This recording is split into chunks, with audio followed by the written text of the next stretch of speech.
স্নেহ ছাত্রছাত্রী আমার চ্যানেলে ভিডিওটি দেখার জন্য স্বাগত জানাই। তোমরা যারা সপ্তম শ্রেণীতে 2024 সালে ফার্স্ট সামেটিভ পরীক্ষা দেবে তাদের জন্য রায় মার্টিন প্রশ্নবিচিত্র থেকে মডেল প্রশ্নপত্র 6-এর সম্পূর্ণ প্রশ্ন উত্তর নিয়ে আজকের ভিডিওতে হাজির হয়েছি। আশা করি ভিডিওটি শুরু থেকে শেষ পর্যন্ত মনোযোগ সহকারে দেখবে, তাতে অনেক উপকৃত হবে। তবে চলো এবার শুরু করা যাক। প্রথম প্রশ্ন হয়েছে একের দাগে গণেশের বড় ছেলের বয়স কত? সঠিক উত্তর হবে 174 বছর। পরবর্তী প্রশ্ন 2 দাগে কনকচুর ধানের, আমন ধানের, বিন্নি ধানের মাঠের ধারে হঠাৎ গুলির আওয়াজ শোনা গেল।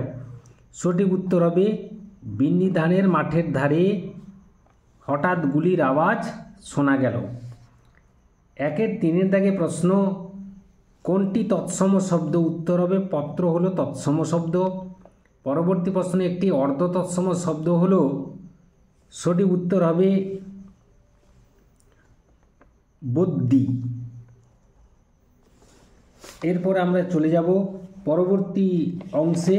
পরবর্তী হচ্ছে 2 দাগে একটি বাক্যে উত্তর দাও। 2-1 রামকিঙ্কর বেইজ ছোটবেলায় কিভাবে তুলি বানাতেন? উত্তরটি আমরা জেনে নেব। ছেলেবেলায় রামকিঙ্কর পাড়ার প্রতিমা মিস্ত্রিদের চোখে ছাগলের ঘাড়ের লোম কেটে তা শক্ত বাঁশের কাঠির ডগায় বেঁধে নিয়ে তুলির কাজ চালাতেন। তাহলে উত্তরটা কি হলো? ছেলেবেলায় রামকিঙ্কর পাড়ার প্রতিমা মিস্ত্রিদের দেখে ছাগলের ঘাড়ের লোম কেটে তা শক্ত বাঁশের কাঠির ডগায় বেঁধে নিয়ে তুলির কাজ চালাতেন। এরপরে 2 দাগে প্রশ্ন বাংলা শব্দভাণ্ডারকে কয় ভাগে ভাগ করা যায়? ভাগগুলির নাম লেখো। বাংলা শব্দভাণ্ডারকে 7টি শ্রেণীতে ভাগ করা যায়। ভাগগুলি হলো 1 তৎসম শব্দ, তদ্ভব শব্দ, অর্ধ বা ভগ্ন তৎসম শব্দ, দেশি শব্দ, বিদেশি শব্দ, প্রাদেশিক শব্দ এবং মিশ্র বা সংকর শব্দ। এরপরে 2-3 দাগে প্রশ্নে আমরা চলে যাব। 2-3 দাগে কে কোথায় অ লিখছে আ লিখছে? সঠিক উত্তর হবে 10 জোনাকি বকুল গাছে অ লিখছে আ লিখছে। পরবর্তী প্রশ্ন 2-4 দাগে তৎসম শব্দটির অর্থ কী? উত্তর হবে সংস্কৃতের সমান। পরবর্তী প্রশ্ন 2-5 দাগে খাঁটি দেশি শব্দের 2টি উদাহরণ দাও। উত্তর হবে টোপর, মুড়ি, ডাব, কাতলা। এর মধ্যে 4টি উল্লেখ করা রয়েছে, তোমরা কিন্তু যে কোনো 2টি লিখবে। পরবর্তী প্রশ্ন 3 দাগে 3-1 মক্ষিকাও গলে না গো পড়িলে অমৃত হ্রদে। উদ্ধৃতিটির সাহায্যে কবি কি বোঝাতে চেয়েছেন? আমরা জেনে নেব। উত্তর হবে নদীতে যেমন জল কখনো স্থির থাকে না, তেমনি জীবন নদীতেও প্রাণ স্থির বা অচঞ্চল নয়। কিন্তু বঙ্গমাতা যদি কবিকে মনে রাখেন তাহলে কবি মৃত্যুকে ভয় পান না, কারণ অমরতা দানকারী অমৃতে যদি মাছি গিয়ে পড়ে তবে সে অমর হয় না, তারও মৃত্যু হয়। 3-2 থেকে প্রশ্ন খোকন কিভাবে নিজের ছবি আঁকলো?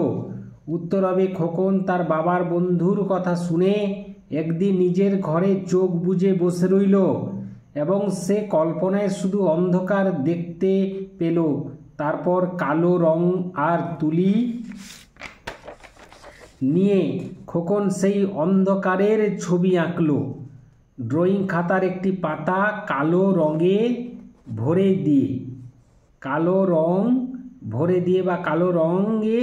দিয়ে এইভাবেই খোকন তার নিজের ছবি আঁকলো।